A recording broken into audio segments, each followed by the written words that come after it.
Explosive allegations tonight from one of former President Donald Trump's co-defendants right here in Georgia. He has some pretty bold claims about Fulton County District Attorney Fani Willis. Atlanta News First anchor Tori Cooper has been digging through that court filing. So, Tori, what are they actually claiming here?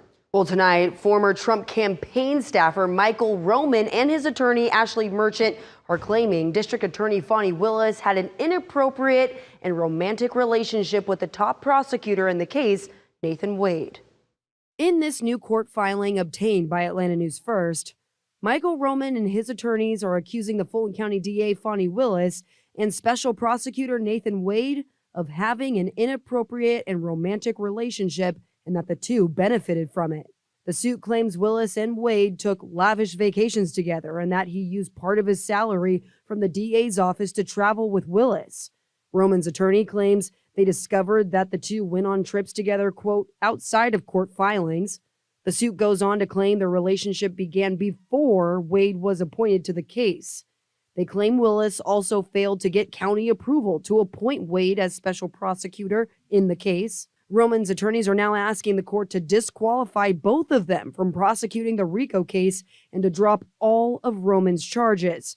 Roman's attorneys wouldn't comment any further tonight, and Fani Willis's office told us they will be responding to Roman's suit through proper court filings. Joining us now is one of the authors of that very AJC article, Tamar Hollerman. Tamar, thanks so much for being with us this morning. Thank you. I wanted to start, just the fact that these are certainly salacious claims by this former staffer, right? And if true, they raise some serious questions. What were your initial thoughts about just how consequential these accusations were when you first got hold of this scoop? I mean, they certainly are very stunning allegations, and not something that you would make lightly or that would come across every day. So at first it was just shock seeing what was in there.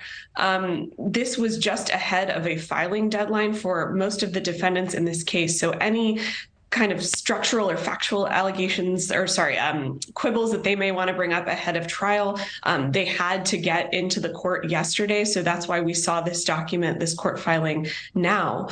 And the attorney behind this motion has indicated that a lot of this information she got through divorce filings from Nathan Wade, that private attorney who has helped drive this criminal case here in Atlanta. But the problem is that a lot of that evidence is now under seal. So there's not a lot of evidence out there in public to back that up, but certainly a stunning accusation and one that really puts into question whether this investigation can move forward. Yeah, and I'm curious just, what you find your sources when you talk to them, what are they most concerned by, Tamar? Is it just an ethics question that they shouldn't be romantically involved?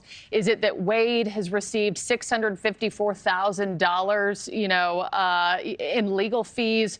Willis authorizes those fees, and now she allegedly has been using those for self-gain. Does the motion suggest a crime has been committed here? I mean, what are folks telling you that most bothers them here?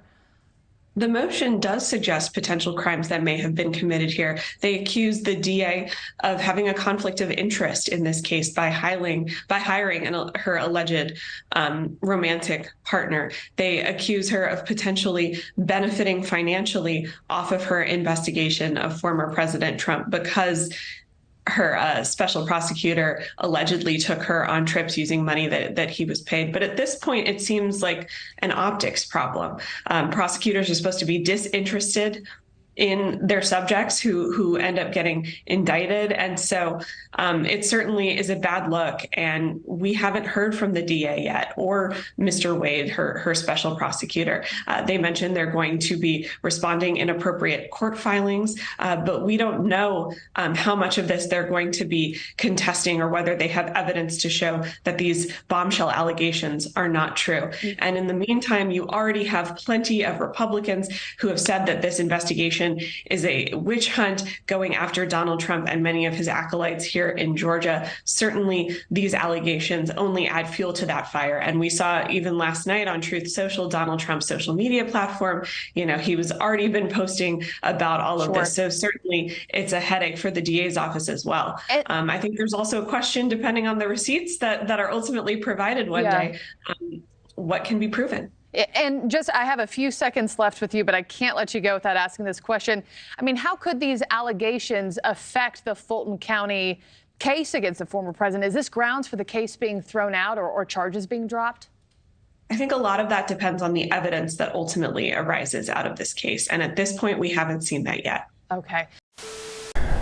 Using the title of your office and having on social media that you as this political office holder are holding a fundraiser for the opponent of someone that this political office is investigating. I don't know that it's an actual conflict, but I use that phrase, what were you thinking? Where the prosecutor thought I could prosecute the co-defendant of someone I defended. It's a what are you thinking moment. The optics are horrific.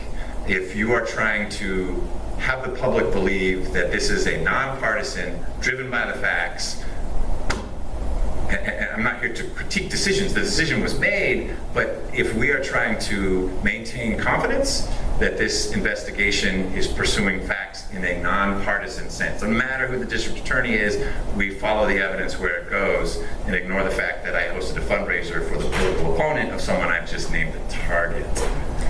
That strikes me as problematic, maybe not from an actual conflict level, but if we are at a cocktail party and people are asking, do you think that this is a fair and balanced approach to things? I do. Well, how do you explain this? How does one explain? I mean, that's the concern I'm working through, is that it's not a lowercase a appearance. It's like a capital A with flashy lights fundraiser district attorney for the political opponent of someone I've named the target of my investigation, where I'm the legal advisor to the grand jury, and I'm on national media almost nightly talking about this investigation. That's problematic. Okay.